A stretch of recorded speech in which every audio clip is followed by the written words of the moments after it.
बिस्मिल्लाहिर्रहमानिर्रहीम। अस्सलाम वालेकुम। आज हम बनाएंगे चिकन कोफ्ता करी, जिसको बहुत आसान तरीके के साथ बनाएंगे। जिनकी शिकायत रहती है कि उनके कोफ्ते टूट जाते हैं, तो इस वीडियो को देखने के बाद आपकी ये शिकायत भी दूर हो जाएगी, क्योंकि मैं आपके साथ ऐसा तरीका शेयर करूंगी और कुछ ऐसी टिप्स भी आपको बताऊंगी जिनसे आपके कोफ्ते नहीं टूटेंगे। तो चलिए देख लेते हैं कि चिकन कोफ्ता करी को किस तरह से बनाएंगे। चिकन कोफ्ता करी को बनाने के लिए सबसे पहले हम कोफ्ते बनाएंगे। कोफ्ते बनाने के लिए सबसे पहले हम बेसन को फ्राई करेंगे, हल्की सी भुनाई करेंगे। तो फ्राई पैन लेंगे, इसमें 2 टेबल स्पून बेसन डाल देंगे और दरमियानी आंच पर इसको सिर्फ 2 मिनट के लिए हम भून लेंगे। इतनी आपने भुनाई करनी है कि बेसन की अच्छी सी खुशबू आना शुरू हो जाए और बेसन का कलर थोड़ा सा डार्क हो जाए। तो आप देख सकते हैं कि बेसन का कलर चेंज हो चुका है, इसकी खुशबू भी आना शुरू हो चुकी है। मैंने सिर्फ 2 मिनट तक दरमियानी आंच पर इसकी भुनाई की है। अब हम इसको उतार देंगे। चिकन कोफ्ता बनाने के लिए सबसे पहले हम एक बड़ी सी प्लेट लेंगे। अब इसमें चिकन का कीमा डाल देंगे। मैंने 250 ग्राम चिकन का कीमा लिया है। मैंने इसको पूरी तरह से कीमा नहीं बनाया, छोटी छोटी बोटियां इसमें मौजूद हैं। अब हम इसमें कुछ चीज़ें शामिल कर देंगे। ग्रेट किया हुआ प्याज डाल देंगे। मैंने एक मीडियम साइज का प्याज लिया जिसको ग्रेट कर लिया। कुटा हुआ लहसुन डाल देंगे। 1 टेबल स्पून अदरक हम इसमें नहीं शामिल करेंगे। कुटी हुई 3 हरी मिर्चें शामिल कर देंगे। नमक डालेंगे हाफ टी स्पून। लाल मिर्च पाउडर शामिल कर देंगे हाफ टी स्पून। ज़ीरा पाउडर हाफ टी स्पून। धनिया पाउडर हाफ टी स्पून और गरम मसाला शामिल करेंगे हाफ टी स्पून। अब इन तमाम चीज़ों को अच्छी तरह से मिक्स कर लेंगे। आपने इनको अच्छी तरह हाथ के साथ मिक्स करना है और इतनी ज़ोर से आपने इनको करना है जिस तरह से आप आटा गूंथती हैं। जितना दबा के आप इसको मिक्स करेंगे आपके कोफ्ते उतने ही ज़्यादा अच्छे बनेंगे और खुलेंगे भी नहीं। जिनको अक्सर ये शिकायत रहती है कि उनके कोफ्ते बिखर जाते हैं या उनके कोफ्ते टूट जाते हैं, तो उनके लिए ये एक टिप है कि जब भी आप कोफ्ते बनाएं तो उनको अच्छी तरह से मिक्स करें, हाथों से दबा दबा कर उनको मिक्स करें। ऐसा करने से कीमा चिपकने लग जाता है और फिर आपके जो कोफ्ते हैं वो टूटते नहीं। इसलिए आपने अच्छी तरह से इनको दबा दबा के करना है।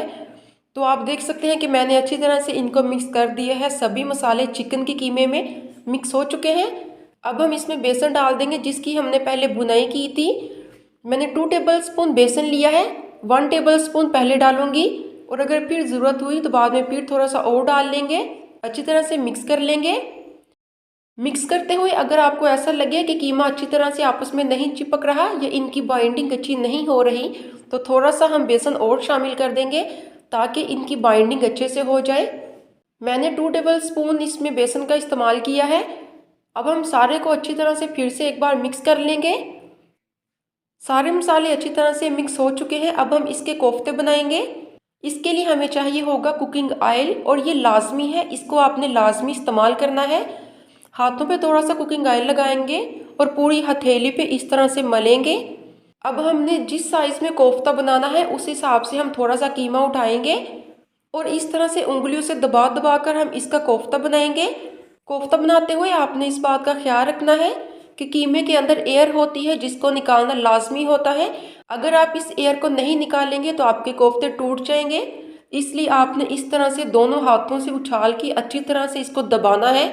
उसके बाद आपने इसका बॉल बनाना है और बाल में कोई भी क्रैक नहीं होना चाहिए। अगर बाल में क्रैक हुआ तो क्या होगा, जब आप उसको फ्राई करने के लिए ऑयल में डालेंगे तो वो खुल जाएगा। एक हमने कोफ्ता बना लिया है। अब इसी तरीके से हम सारे कोफ्ते बनाएंगे। तो आप देख सकते हैं कि सारे कोफ्ते मैंने अच्छी तरह से बना लिए हैं। अब हम इनको फ्राई करेंगे। एक फ्राई पैन लेंगे और इसमें कुकिंग ऑयल शामिल कर देंगे। अब जैसे ही हल्का सा कुकिंग ऑयल गर्म होगा तो इसमें हम सारे कोफ्ते डाल देंगे। आपने ऑयल को बहुत ज़्यादा गर्म नहीं करना, दरमियाना ही इसको गर्म करना है और आपने इसको दरमियानी आंच पर ही पकाना है। आंच को तेज़ नहीं करना, बस दरमियानी ही आंच रहेगी और इसी आंच पे हम इनको फ्राई करेंगे। लाइट गोल्डन कलर होने तक हम इनको फ्राई करते रहेंगे और चम्मच के साथ हिलाते भी रहेंगे ताकि जल ना जाए। फ्राई पैन में आपने इतने ही कोफ्ते डालने हैं जितने के वो अच्छे तरीके से आ जाए। बहुत ज़्यादा आपने नहीं डालने वरना आपस में चिपक जाएंगे और फिर क्या होगा कि सारे कोफ्ते बिखर जाएंगे या फिर टूट जाएंगे। इसलिए आपने कोफ्ते खुले खुले करके डालने हैं।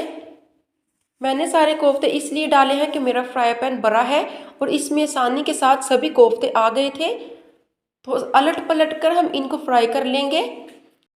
तो आप देख सकते हैं कि सभी कोफ्ते मैंने अच्छी तरह से फ्राई कर लिए हैं। अब हम इनको एक एक करके निकाल देंगे और प्लेट में रखते जाएंगे। अब एक कढ़ाई लेंगे, इसमें हाफ कप कुकिंग ऑयल शामिल कर देंगे। अब हम इसमें 2 दरमियानी साइज के ग्रेट किए हुए प्याज डाल देंगे। अब हम प्याज को इतना फ्राई करेंगे कि प्याज का हल्का सा कलर चेंज हो जाए, ज़्यादा कलर चेंज नहीं करेंगे। जैसे ही इसका पिंक कलर आ जाएगा तो हम इसमें बाकी की दूसरी चीज़ें शामिल कर देंगे। मुझे 5 मिनट लगे हैं इसके कलर को चेंज करते हुए। आप देख सकते हैं कि प्याज का कलर चेंज हो चुका है। अब हम इसमें अदरक लहसुन का पेस्ट डाल देंगे। 2 टेबलस्पून अदरक लहसुन का पेस्ट मैंने लिया है। इसको भी 2 मिनट तक अच्छी तरह से भून लेंगे। जैसे ही अदरक लहसुन का कलर भी चेंज हो जाएगा तो इसमें हम टमाटर डाल देंगे। मैंने 3 दरमियानी साइज के टमाटर लिए, जिनका छिलके उतार कर मैंने इन्हें ग्रेट कर लिया। और 2 मिनट तक हम सभी चीज़ों की अच्छी तरह से भुनाई कर लेंगे, ताकि इसमें जो टमाटर का थोड़ा सा पानी है वो सारा ड्राई हो जाए। जैसे ही मसाले की भुनाई करते हुए 2 मिनट हो जाएंगे तो हम इसमें कुछ मसाले शामिल कर देंगे। नमक हाफ टी स्पून, नमक को आपने ध्यान से डालना है क्योंकि हमने कोफ्ते में भी डाला है। लाल मिर्च पाउडर 1 टीस्पून, हल्दी पाउडर हाफ टी स्पून।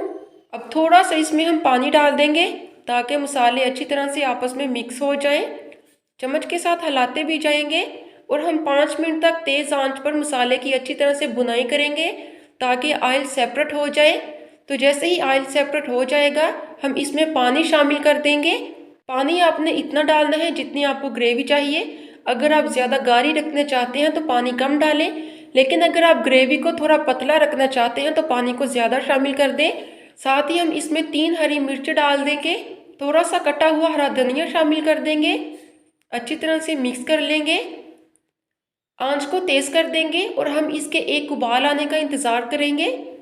जैसे ही उबाल आ जाएगा तो इसमें हम कोफ्ते शामिल कर देंगे जिनको हमने पहले फ्राई किया था।